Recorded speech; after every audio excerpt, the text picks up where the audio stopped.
Adventures of Tom Bombadil. And we're gonna start with Chapter 9, The Mulips.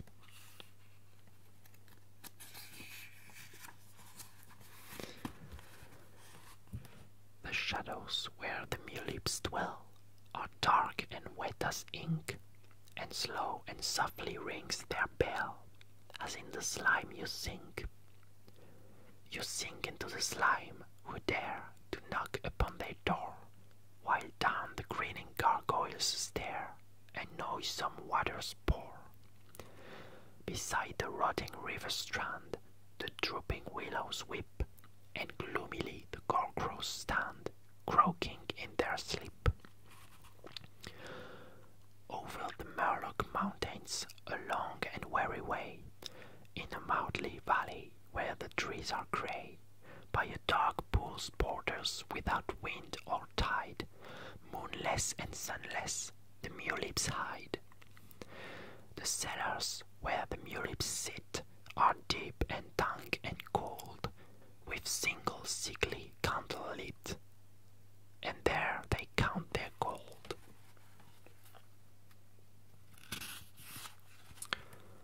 Their walls are wet, their ceilings drip, their feet upon the floor go softly with a squish flap flip, as they sidle to the door. They peep out slyly through a crack, their feeling fingers grip, and when they've finished, in a sack your bones they take to keep. Beyond the Murloc mountains, a long and lonely road, through the spider shadows and the marsh of toad, and through the wood of hanging trees and the gallows weed, you go to find the mulips, and the mulips feed.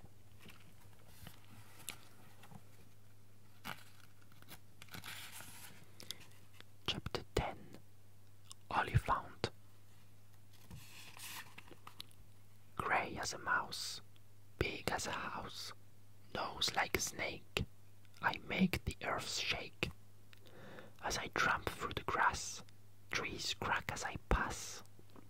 With horns in my mouth, I walk in the south, flapping big ears. Beyond count of years, I stamp round and round, never lie on the ground, not even to die. Oliphant am I, biggest of all, huge, old, and tall. If ever you'd met me, you wouldn't forget me. If you never do, you won't think I'm true. But old Oliphant am I, and I never lie.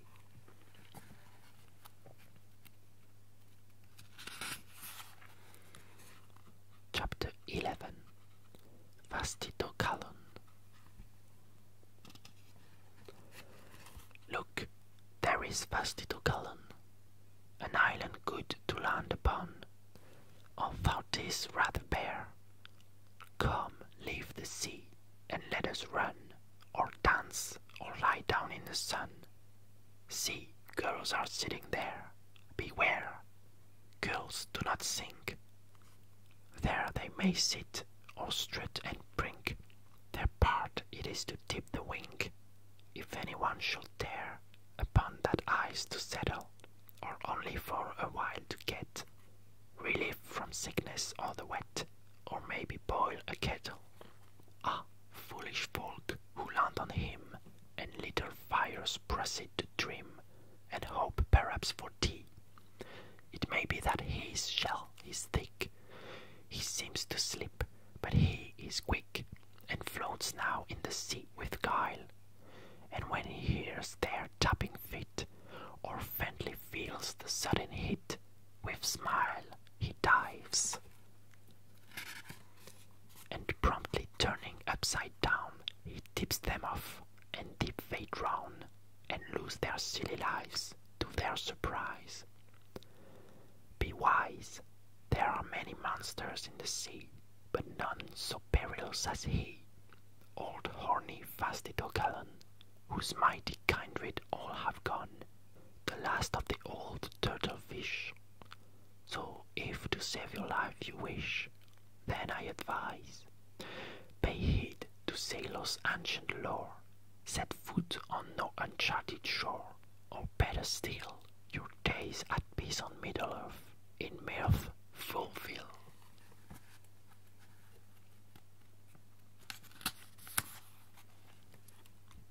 Chapter 12. Cat.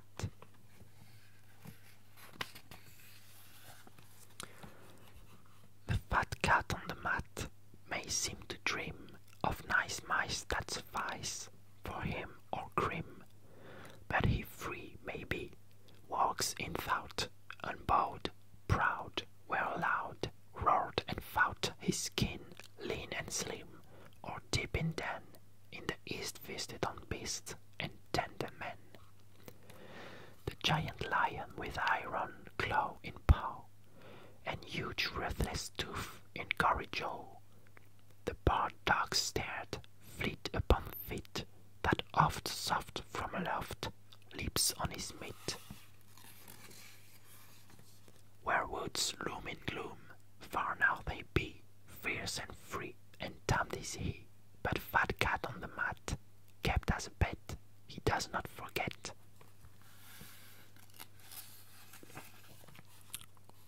Chapter 13. Shadow Bride. There was a man who dwelt alone, as day and night went past. He sat as still as carven stone, and yet no shadow cast. The white owls perched upon his head, beneath the winter moon. They wiped their beaks and found him dead, under the stars of June. There came a lady clad in grey, in the twilight shining. One moment she would stand and stay, her hair with flowers entwining. He woke as had the sprung of stone, and broke the spell that bound him. He clasped her fast, both flesh and bone, and wrapped her shadow round him. There nevermore she walks her ways, by sun or moon or star. She dwells below where neither days nor any nights there are. But once a year, when caverns yawn, and hidden things awake, they dance together, then till dawn, and a single shadow make.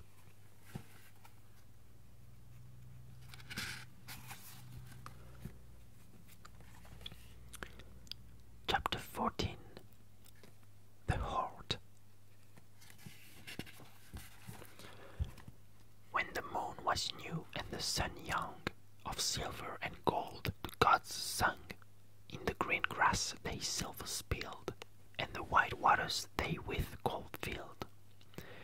Ere the pit was dug, or hell yawned, ere dwarf was bred or dragon spawned, there were elves of old and strong spells, under green hills in hollow dells. They sang as they wrote many fair things, and the bright crowns of the elf kings. But their doom fell, and their song wanned, by iron hewn and by steel chained. Creed that sang not, nor with mouth smiled, in dark halls their wealth piled, graven silver and coven gold. Over elven home the shadow rolled. There was an old dwarf in a dark cave, to silver and gold his fingers clave. With hammer and tongs and anvil stone, he worked his hands to the hard bone, and cones he made, and strings of rings, and thought to buy the power of kings. But his eyes grew dim, and his ears dull, and his skin yellow on his old skull. Through his bonny claw with a pale sheen, the stony jewels slipped unseen. No feet he heard, found the earth quaked, when the young dragon his thirst slaked, and the stream smoked at his dark door. The flames hissed on the dank floor, and he died alone in the red fire. His bones were ashes in the hot mire. There was an old dragon under grey stone. His red eyes blinked as he lay alone. His joy was dead and his youth spent.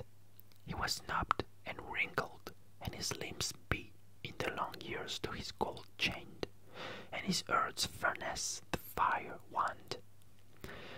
To his belly's slime gems stuck thick, silver and gold he would snuff and lick. He knew the place of the least ring, beneath the shadow of his black wing. Of thieves he fought on his hard bed, and dreamed that on their flesh he fed, their bones crushed and their blood drunk. His ears drooped and his breath sunk. May rings rang, he heard them not. A voice echoed in his deep grot. A young warrior with a bright sword called him forth to defend his horde. His teeth were knives, and of horn his hide, but iron tore him, and his flame died. There was an old king on a high throne. His white beard lay on knees of bone. His mouth savored neither meat nor drink, nor his ears sung. He could only think of his huge chest with carven lid, where pale gems and gold lay hid, in secret treasury in the dark ground. Its strong doors were iron bound. The swords of his thanes were dull with rust, his glory fallen, his rule unjust, his halls hollow, and his powers cold. But king he was of elvish gold. He heard not the horns in the mountain pass, he smelt not the blood on the trodden grass, but his halls were burned, his kingdom lost. In a cold pit his bones were dust. There is an old hoard in a dark rock, forgotten behind doors none can unlock. That grim gate no man can pass. On the mount grows the green grass. There sheep feed and the logs soar, and the wind blows from the seashore. The old hoard the night shall keep, while earth waits and the elves sleep.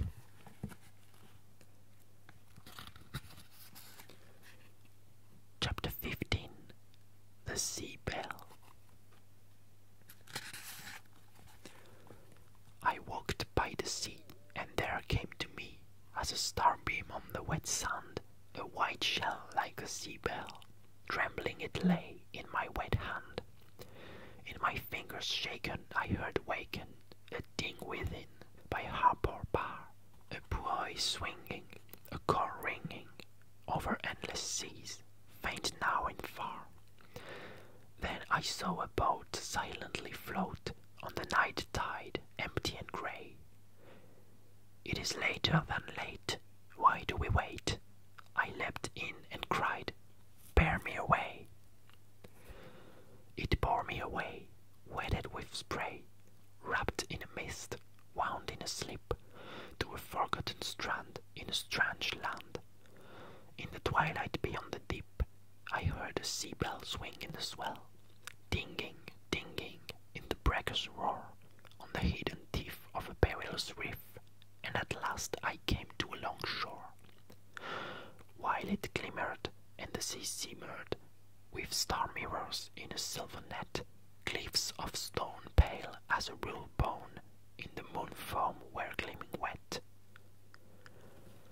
Glittering sun slid through my hand, dust of pearl and jeweled grist, trumpets of opal, roses of coral, flutes of green and amethyst. But under cliff eaves there were glooming caves, weed curtained, dark and grey. A cold air stirred in my air, and the light waned as I hurried away. Down from a hill ran a green rill, its water I drank to my earth's ease. Up its fountain stair to a country fair, of ever eve I came, far from the seas, climbing into meadows of fluttering shadows. Flowers lay there like fallen stars, and on a blue pool, glassy and cool, like floating moons, the nenuphars. Alders while sleeping, and willows weeping, by a slow river of nibbling weeds. Gladdon swords guarded the forts, and green spears and our reeds. There was echo of song all the evening long. Down in the valley many a thing, running to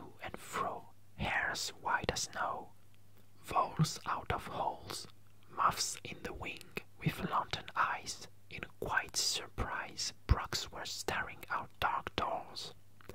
I heard dancing there, music in the air, feet going quick on the green floors.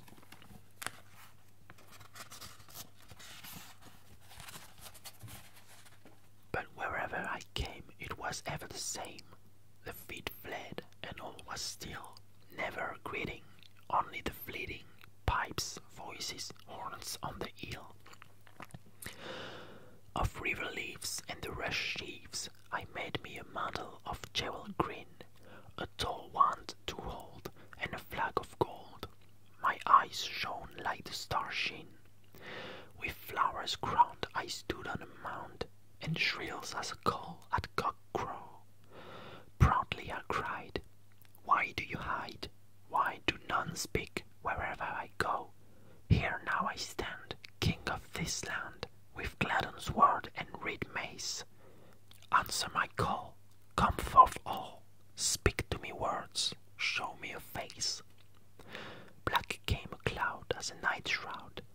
Like a dark mole groping I went, to the ground falling, on my hands crawling, with eyes blind and my back bent. I crept to a wood, silent it stood, in its dead leaves, bare were its mouth. There must I sit, wondering in wit, while owls snored in their hollow house. For a year and a day there must I stay. Beetles were tapping in the rotten trees, spiders were weaving in the mold heaving, puffballs loomed about my knees.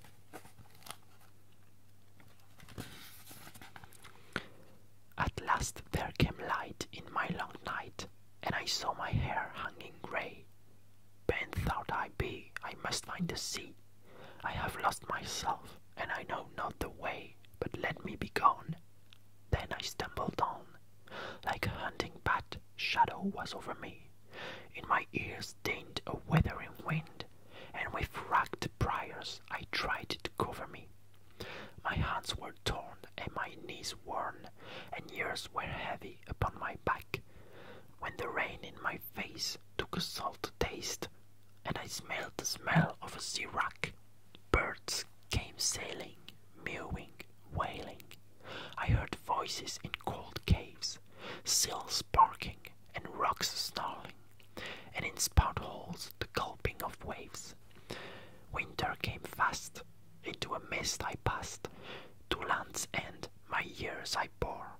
Snow was in the air, ice my air, darkness was lying on the last shore. There still afloat waited the boat, in the tide lifting its broad tossing. Weary I lay as it bore me away, the waves climbing, the seas crossing, passing old hulls clustered with gulls, and great ships laden with light, coming to haven, dark as a raven, silent as snow, deep in the night. Houses were shuttered, wind round them muttered, roads were empty. I sat by a door, and where drizzling rain poured down a drain, I cast away all that I bore. In my clutching hand some grains of sand, and a seashell silent and dead. Never will my ear that bell hear, never my feet that shore tread. Never again, as in sad lane, in blind alley, and in long street ragged I walk. To myself I talk, for still they speak not, men that I meet.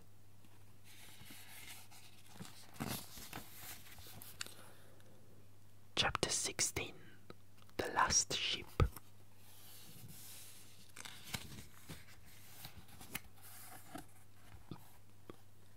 Virial looked out at 3 o'clock.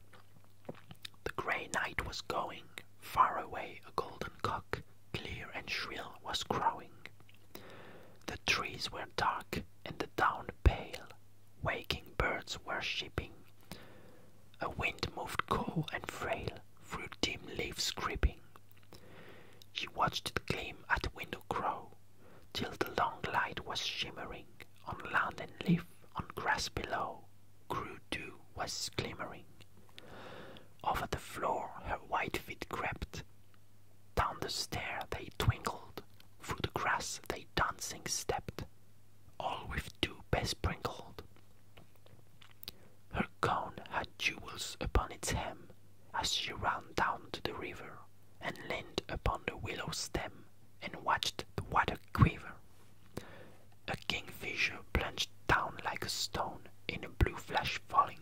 Bending reeds were softly blown, lily leaves were sprawling.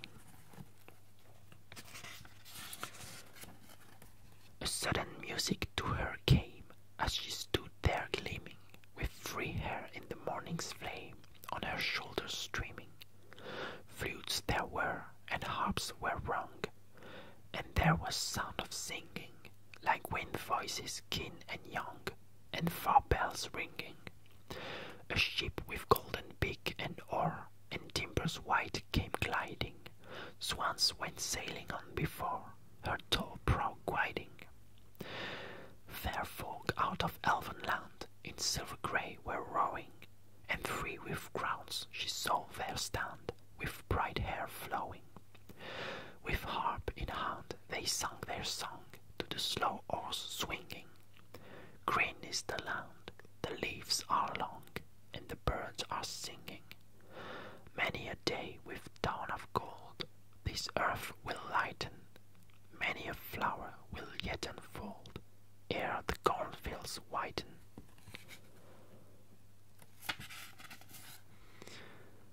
Then whither go ye, boatmen fair, down the river gliding, to twilight and to secret lair, in the great forest hiding, to northern isles and shores of stone, on strong swans flying, by cold waves to dwell alone, with the white gulls crying.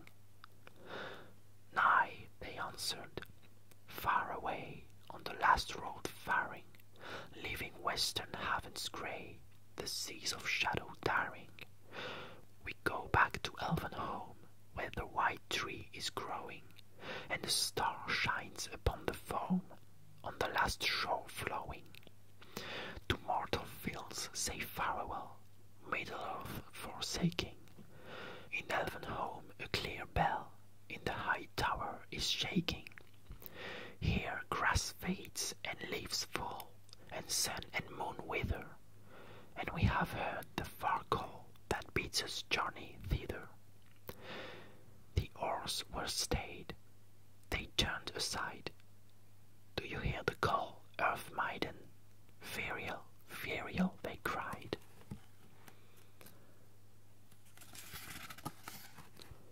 Our ship is not full laden, one more only we may bear. Come, for your days are speeding. Come, Earth Maiden, elven fair, our last call heeding. Ferial looked from the river bank, one step daring, then deep in clay her feet sank, and she halted staring. Slowly the elven ship went by, whispering through the water. I cannot come, they heard her cry, I was born Earth's daughter. No jewels bright her gown bore, as she walked back from the meadow, under roof and dark door, under the house shadow. She donned her smock of russet brown, her long hair braided, and to her work came stepping down. Soon the sunlight faded. Year still after year flows down the 7 rivers. Cloud passes, sunlight glows, reed and willow quivers. At morn and eve, but nevermore westward ships have waded in mortal waters as before, and their song has faded.